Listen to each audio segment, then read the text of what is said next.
প্রিয় শিক্ষার্থীবৃন্দ, আসসালামু আলাইকুম।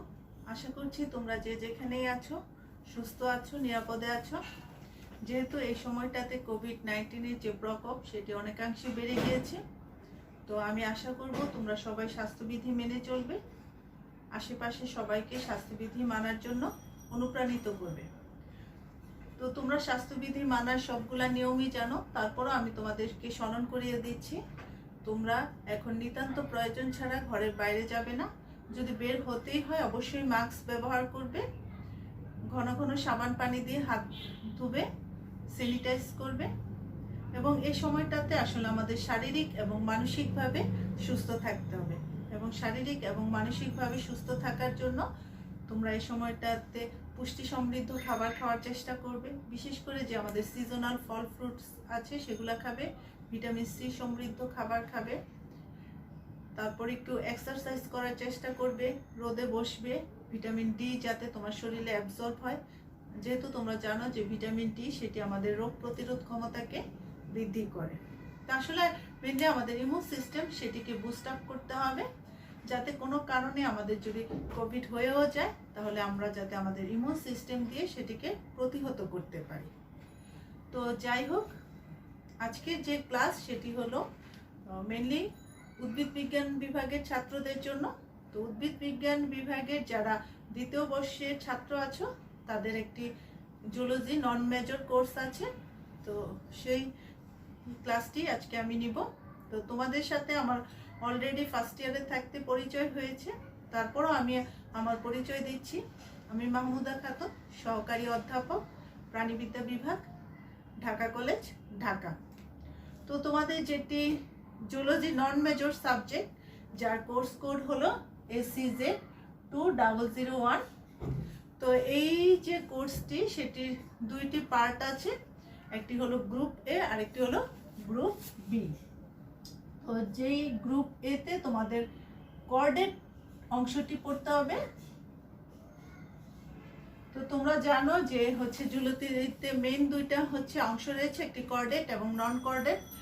যেহেতু তোমরা নন কোঅর্ডিনেটটি ফার্স্ট ইয়ারে পড়ে এসেছো, তো তোমরা সেকেন্ড ইয়ারে কোঅর্ডিনেট পড়বে। আরেকটি অংশ রয়েছে গ্রুপ বি। তো গ্রুপ বিতে আসলে অনেকগুলো সাবজেক্ট রয়েছে তোমাদের পড়ার জন্য, যেগুলো আসলে জেনারেল জুলজির উপর। তো তার মধ্যে তোমাদের রয়েছে প্যালিওন্টোলজি, আছে জুওগ্রাফি, ইকোলজি, জেনেটিক্স, অ্যানিম্যাল ব্রিডিং, এবং আছে অ্যাপ্লাইড জুলজি। তো এই সাবজেক্টগুলোর ডিটেলসে আমি যাচ্ছি না। তো এখান থেকে আমি তোমাদের যে অংশটুকু পড়াবো সেটি হলো ইকোলজি। গ্রুপ বি থেকে আমি তোমাদের ইকোলজি পড়াবো। তো তোমাদের সিলেবাসে ইকোলজির যে সিলেবাসটি দেওয়া হয়েছে সেটা আমি একটু তোমাদের বলে দিচ্ছি, তোমরা লিখে নিতে পারো। আছে marine ecology, zonation and animal adaptation to different zonation, concept of biodiversity, conservation of natural resource, concept and classification of resource, renewable and non-renewable resource। তো আসলে আমরা সরাসরি পড়ায় চলে যাচ্ছি। তো আজকে আমরা ম্যারাইন ইকোলজি নিয়ে পড়ব। তো আজকে আমরা ম্যারাইন ইকোলজির যে বেসিক জিনিসগুলো সেই জিনিসগুলো পড়ব। তো তোমাদের ইকোলজি থেকে মেনলি আছে ম্যারাইন ইকোলজি, যেটি হলো সামুদ্রিক যে তন্ত্র, সেটি যেটাকে আসলে ইকোলজি অর্থ হলো বাস্তুবিদ্যা বা পরিবেশবিদ্যা সেটি। তো ম্যারাইন ইকোলজি পড়ার আগে আসলে তোমাদের ইকোলজি কি এই বিষয়ে একটু কনসেপ্ট ক্লিয়ার করতে হবে।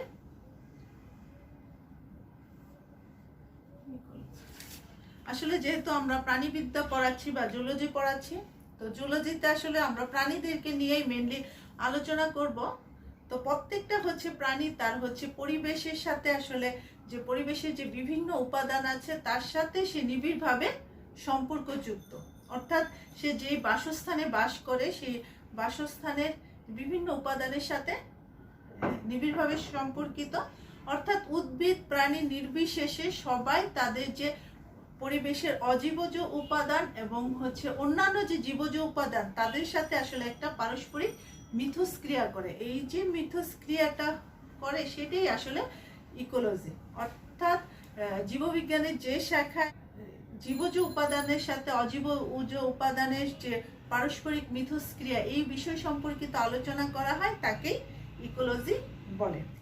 তো আমরা যদি ইকোলজির একটি সুন্দর করে যদি একটি ডেফিনেশনটি দেই তাহলে সেটি হবে পরিবেশের সাথে জীবের যে মিথস্ক্রিয়া ও পারস্পরিক নির্ভরশীলতা সম্পর্কে বিজ্ঞানের যে শাখায় আলোচনা করা হয় তাকে ইকোলজি বা বাস্তুবিদ্যা বলে। অর্থাৎ কি, পরিবেশের সাথে কার কোনো জীবের হচ্ছে পারস্পরিক নির্ভরশীলতা এবং মিথস্ক্রিয়া বিজ্ঞানের যে শাখায় আলোচনা করা হয় তাকে ইকোলজি বা বাস্তুবিদ্যা বলে। তো আসলে ইকোলজি যে শব্দটি সেটি আসলে দুটি গ্রিক শব্দ থেকে এসেছে। তো এই গ্রিক ওয়ার্ড দুটি হলো ওইকস, যাকে বলা হয় বাসস্থান, বাসস্থান, আর লোগোস তো তোমরা অলরেডি জানো সেটি হলো জ্ঞান বা বিজ্ঞান, অর্থাৎ বাসস্থান সম্পর্কিত যে বিজ্ঞান সেটি হলো ইকোলজি। তো ইকোলজির যে ফাংশনাল ইউনিট বা ক্রিয়াশীল একক সেটি হলো ইকোসিস্টেম।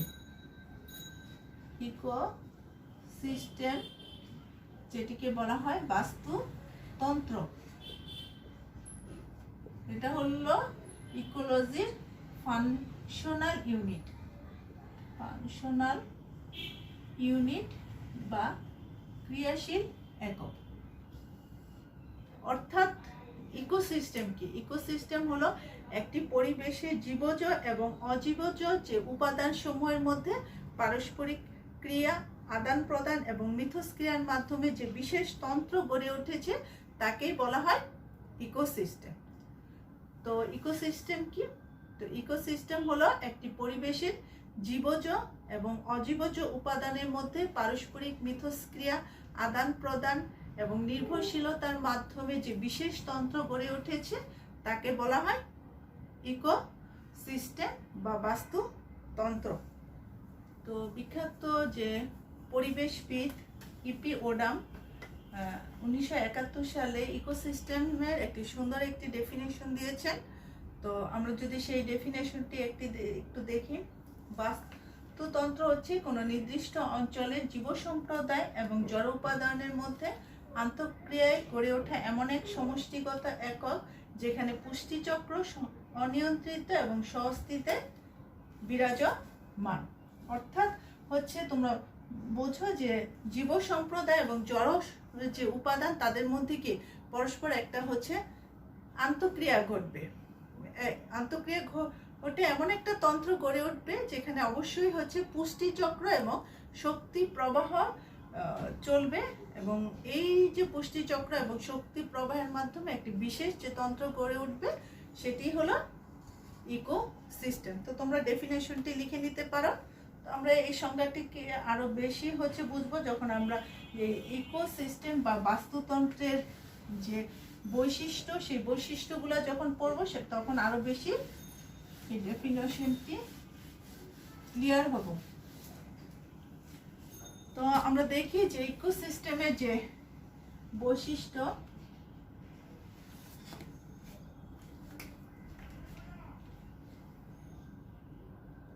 ইকোসিস্টেম এর যে বৈশিষ্ট্য বা ক্যারেক্টারিস্টিক্স গুলো একটু খেয়াল করো তোমরা। প্রথমে যে আমরা দেখি পারস্পরিক নির্ভরশীলতা, পারস্পরিক নির্ভরশীলতা। তো এই নির্ভরশীলতা কাদের মধ্যে হবে? যখন একটি পরিবেশে একটি নির্দিষ্ট এলাকার যে জীব সম্প্রদায় এবং যে জড় উপাদানের মধ্যে একটা হচ্ছে মিথস্ক্রিয়া গড়ে উঠবে, এবং মিথস্ক্রিয়া গড়ে ওঠার ফলে আসলে একটা হচ্ছে প্রাণী বা উদ্ভিদ জীবজ আরেকটা প্রাণীর উপর সম্পূর্ণরূপে ডিপেন্ড হয়ে থাকবে, এবং তার তো অজীবজ উপাদানের সাথে সে অবশ্যই ডিপেন্ডেবল গড়ে ওঠে। তারা পারস্পরিক যে নির্ভরশীলতা সেটি গড়ে উঠবে, এবং এর মাধ্যমে আসলে যে শক্তি প্রবাহ এবং যে পুষ্টিচক্র সেটি অব্যাহত থাকবে। তো পরবর্তী যেটি আছে সেটি হলো শক্তি প্রবাহ।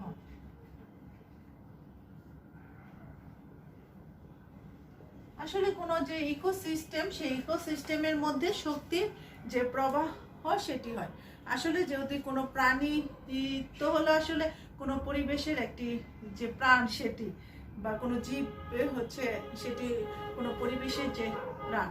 তো কোনো হচ্ছে জীবকে বেঁচে থাকার জন্য তার আসলে শক্তির দরকার।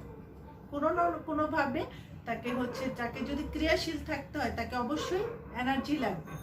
এবং যে কোনো ইকোসিস্টেমের এনার্জির যে একদম ফার্স্ট লেভেল সেটি আসলে সবুজ উদ্ভিদ থেকে শুরু হয়। তাহলে শক্তির যে প্রবাহ সেটি সবুজ উদ্ভিদ থেকে শুরু হয়, যেটি পুষ্টি চক্রের মাধ্যমে সম্পন্ন। তো সবুজ উদ্ভিদ সে তার বেঁচে থাকার জন্য সালোক সংশ্লেষণ প্রক্রিয়ায় সূর্যের আলোর থেকে মাধ্যমে সে সৌরশক্তির মাধ্যমে তার যে খাদ্য উৎপাদন করে শক্তি তৈরি করে, এবং এর মাধ্যমে সে বেঁচে আছে। তো সবুজ উদ্ভিদকে ভক্ষণ করছে বিভিন্ন ধরনের যারা পরভোজী প্রাণী। তো এভাবে হচ্ছে সবুজ উদ্ভিদ থেকে যে শক্তির প্রবাহ বিভিন্ন হচ্ছে প্রাণীতে হচ্ছে যাচ্ছে ক্যাটাগরি অনুযায়ী, এবং এভাবেই যে কোনো একটা ইকোসিস্টেমে যে শক্তির প্রবাহ, সেই শক্তির প্রবাহটি বিদ্যমান থাকে। তারপর আরেকটি যে সংখ্যা সেটি হলো বাস্তুতান্ত্রিক অনুক্রম। বাস্তুতান্ত্রিক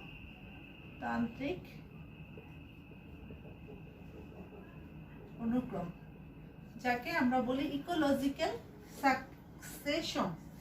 যে কোনো ইকোসিস্টেমই গড়ে উঠুক না কেন, প্রত্যেকটা ইকোসিস্টেম সরল অবস্থা থেকে আস্তে আস্তে একটু জটিলের দিকে যেতে থাকে, এবং জটিলের দিকে গিয়ে সেটি একটা নির্দিষ্ট অবস্থায় গিয়ে স্থিতিশীল হয়। এই যে এই জিনিসটা, সেই জিনিসটাকে বলা হয় বাস্তুতান্ত্রিক অনুক্রম। তারপরে আরেকটি যে বৈশিষ্ট্য ইকোসিস্টেমে সেটি হলো ধারণ ক্ষমতা বা ক্যারিং ক্যাপাসিটি। আসলে প্রত্যেকটা পরিবেশেরই আসলে নির্দিষ্ট একটা ক্যারিং ক্যাপাসিটি আছে। যে তোমরা একটা ক্লাসে তোমাদের হচ্ছে 50 জনের ক্যাপাসিটি, সেই ক্যাপাসিটিতে আমি যদি 200 জন ছাত্র নিয়ে যাই, কিন্তু সেই কাজটি কখনোই ফ্রুটফুল হবে না, এবং আসলে একটা হিজিবিজি পরিস্থিতির মধ্য দিয়ে যাবে। ঠিক তেমনি একটা হচ্ছে পরিবেশের একটা নির্দিষ্ট হচ্ছে ক্যারিং ক্যাপাসিটি বা ধারণ ক্ষমতা আছে। তো সেই ক্যারিং ক্যাপাসিটির বাইরে আসলে সেই পরিবেশটি হচ্ছে নিতে পারবে না।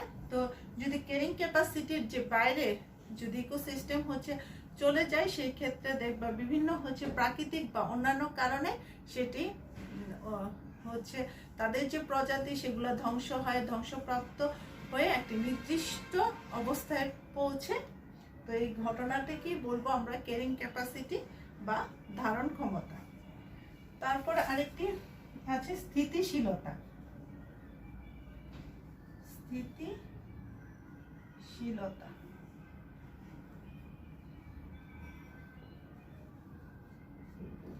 যেটা আসলে অনেকটা স্টেবিলিটি বলতে পারি, যে কোনো যে ইকোসিস্টেমের স্টেবিলিটি বা হচ্ছে যে স্থিতিশীলতা তার যে প্রজাতি বৈচিত্র্য দ্বারা নিয়ন্ত্রিত হয়। অর্থাৎ একটি ইকোসিস্টেমে যত বেশি প্রজাতির ভেরিয়েশন দেখা যাবে, সেই হচ্ছে ইকোসিস্টেমটি তত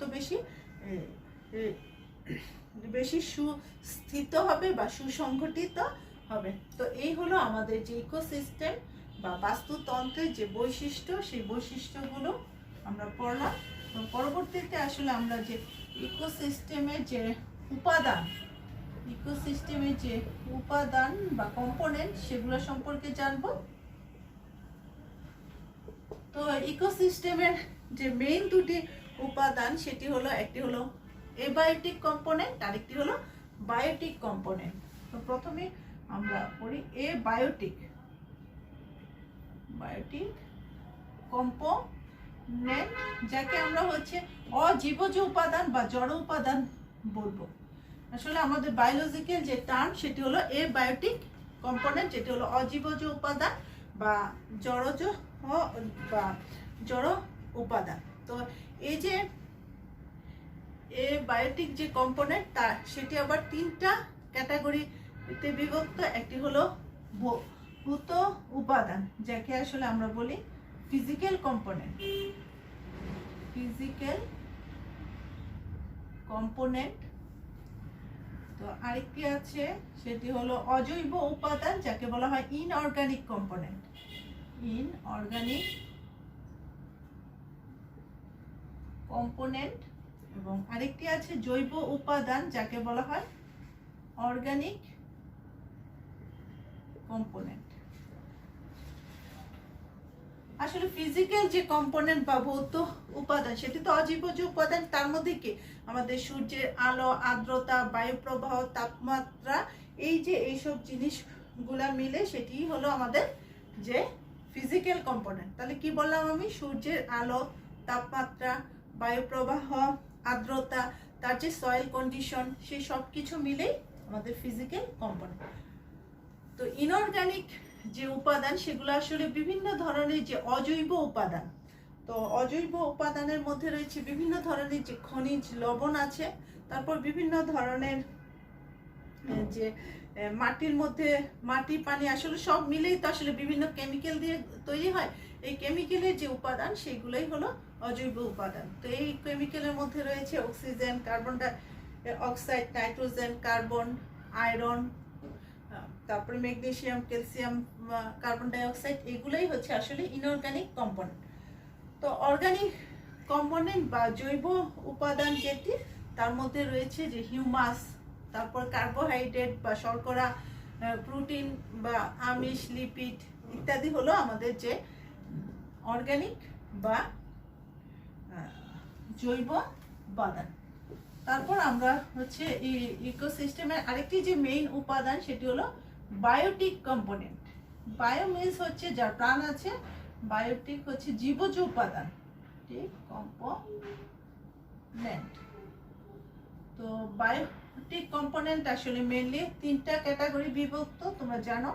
প্রোডিউসার, তারপর আছে কনজিউমার, এবং লাস্টে আছে ডিকম্পোজার। তো প্রোডিউসার কারা? প্রোডিউসার হলো উৎপাদক। তো আসলে কোন ইকোসিস্টেমের উৎপাদক কারা? মেইনলি হচ্ছে উৎপাদক হলো সবুজ উদ্ভিদ, যারা হচ্ছে সালোক সংশ্লেষণ প্রক্রিয়ায় নিজের খাদ্য তৈরি করতে পারে।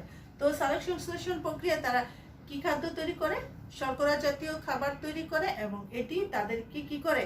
এনার্জি দেয়, বা তারা এই শর্করা জাতীয় খাদ্য থেকে এনার্জি পেয়ে থাকে। তাহলে সকল যে সবুজ উদ্ভিদ, তো সবুজ উদ্ভিদের মধ্যে বিভিন্ন ইকোসিস্টেমে বিভিন্ন ধরনের সবুজ উদ্ভিদ রয়েছে। তো আমরা যদি পুকুরের কথা ধরি, সেখানে রয়েছে ফাইটোপ্ল্যাঙ্কটন, টোপা পানা, কচুরি পানা ইত্যাদি। বড় বড় যে কিছু আগাছা গাছ পুকুরের চারপাশে আছে, সেগুলোও কিন্তু পুকুরের যে ইকোসিস্টেমের আওতায় পড়ে। এছাড়া আমাদের যে সবুজ উদ্ভিদগুলো আছে, সেগুলাই হলো আমাদের প্রোডিউসার, উৎপাদক। তো কনজিউমারের মধ্যে আবার তিনটা টাইপ আছে, তিন ভাগে আমরা কনজিউমার গুলাকে বিভক্ত করতে পারি। এটা হলো প্রাইমারি কনজিউমার,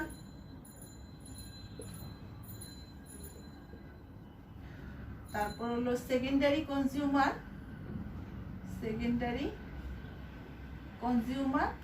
এবং লাস্টটি হলো টারশিয়ারি কনজিউমার।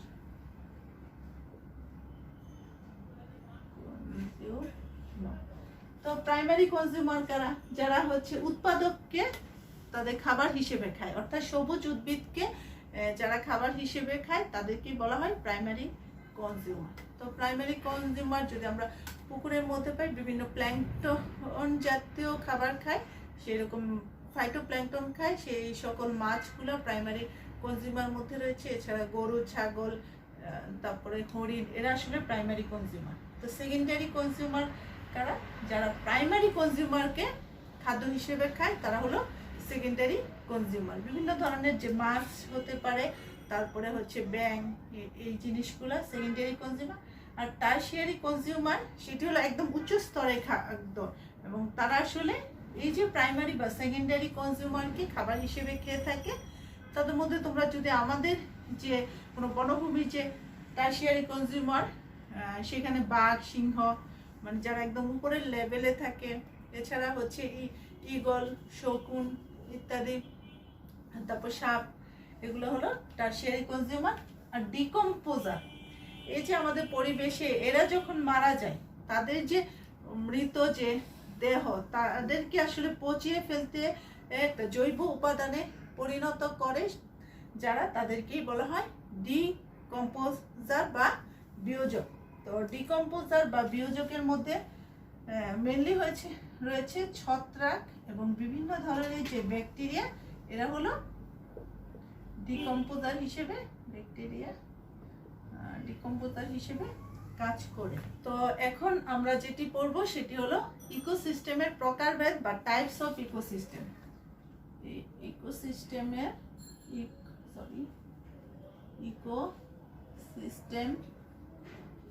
এর প্রকারভেদ আসলে মেইনলি হচ্ছে ইকোসিস্টেমকে দুই ভাগে ভাগ করা যায়। একটি হচ্ছে প্রাকৃতিক ইকোসিস্টেম বা প্রাকৃতিক বাস্তুতন্ত্র, তো আরেকটি হচ্ছে কৃত্রিম বা যেটি হলো আর্টিফিশিয়াল ইকোসিস্টেম। তো প্রাকৃতিক যে বাস্তুতন্ত্র সেটি হচ্ছে প্রকৃতির নিয়মে যে ধরনের বাস্তুতন্ত্র গড়ে ওঠে, বা প্রকৃতি নেচার হচ্ছে যে ধরনের বাস্তুতন্ত্র গড়ে ওঠে নেচারের মাধ্যমে, সেটি হলো প্রাকৃতিক বাস্তুতন্ত্র। আর কৃত্রিম হচ্ছে আসলে আমরা মানুষরা হচ্ছে আর্টিফিশিয়ালি যে ধরনের বাস্তুতন্ত্র গড়ে তুলি সেগুলোকে বলা হয় কৃত্রিম বাস্তুতন্ত্র। তো প্রাকৃতিক যে বাস্তুতন্ত্র সেটি আবার দুই ভাগে বিভক্ত। একটি হচ্ছে স্থলজ বাস্তুতন্ত্র আর একটি হচ্ছে জলজ বাস্তুতন্ত্র। তো স্থলজ যে বাস্তুতন্ত্র তাকে বলা হয় টেরেস্ট্রিয়াল ইকোসিস্টেম, আর জলজ যে বাস্তুতন্ত্র তাকে বলা হয় অ্যাকোয়াটিক ইকোসিস্টেম। তো স্থলজ তো তোমরা বোঝো যে কোনো তৃণভূমি, বনভূমি বা মরুভূমি, এগুলোর যে বাস্তুতন্ত্র সেগুলা, বা মেরু অঞ্চলের বাস্তুতন্ত্র সেগুলো স্থলজ। তো আমরা ফোকাস করবো জলজ বাস্তুতন্ত্র।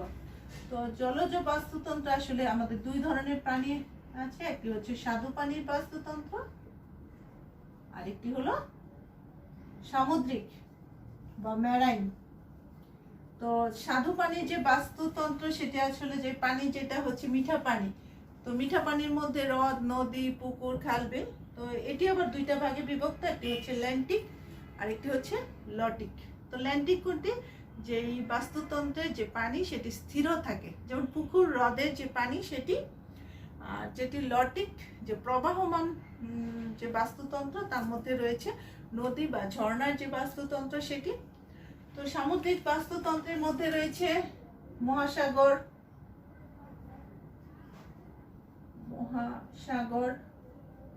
সাগর, উপসাগর ইত্যাদি সব মিলে আসলে হচ্ছে যে সামুদ্রিক বাস্তুতন্ত্র। তো আমরা আরেকটা ভাগ করতে পারি যে জলজ বাস্তুতন্ত্রের, সেটি হচ্ছে ইস্চুয়ারাইন বা মোহনার যে বাস্তুতন্ত্র। সেটা আসলে এই যে দুইটা পানি যে মিক্সড সেটা আসলে। তো কৃত্রিম যে বাস্তুতন্ত্র সেটি হলো আমরা আসলে মানুষরা যে ধরনের বাস্তুতন্ত্র গড়ে তুলি সেটি হলো কৃত্রিম বাস্তুতন্ত্র। তো সেটি হতে পারে তুমি একটা বাগান করলা, বাগানের মধ্যে একটা বাস্তুতন্ত্র গড়ে তুললা, সেখানে তুমি বাগানের চারপাশে অনেক সময় পুকুর থাকতে পারে, পুকুর, বাগান বা শস্য ক্ষেত্র মিলে যে বাস্তুতন্ত্র তৈরি করলা সেটি হলো আমাদের কৃত্রিম যে বাস্তুতন্ত্র সেটি। তো এখন আমরা আমাদের মেইন যে ফোকাস সেটিতে চলে যাচ্ছি। আমাদের মেইন ফোকাস হলো ম্যারাইন ইকোলজি।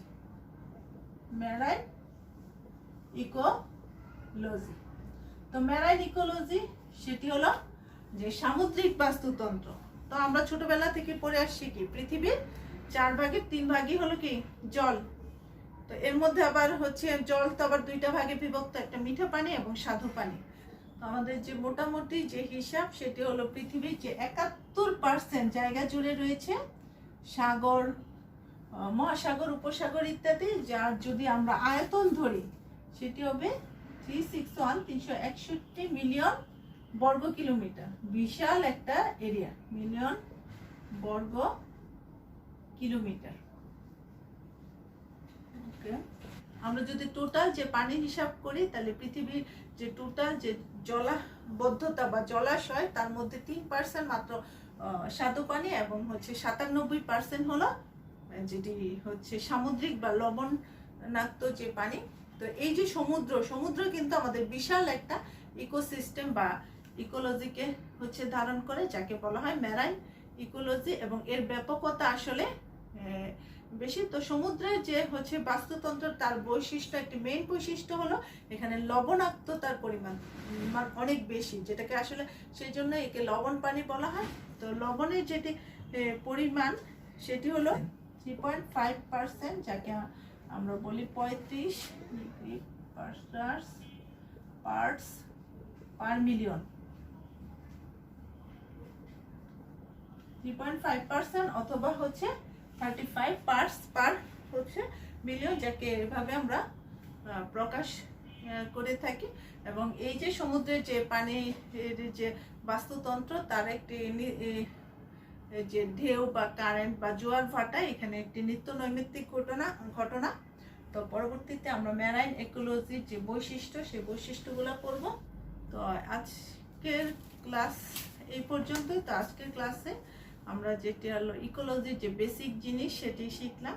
তো পরবর্তীতে আসলে নেক্সট ক্লাসে আমরা মেরিন ইকোলজির বা সামুদ্রিক যে বাস্তুবিদ্যা, সেই সামুদ্রিক বাস্তুতন্ত্র বা বাস্তুবিদ্যার যে বৈশিষ্ট্য জোনেশন, এই জিনিসগুলো হচ্ছে দেখব। তো এই পর্যন্ত সবাই ভালো থাকবে, সুস্থ থাকবে। ধন্যবাদ সবাইকে।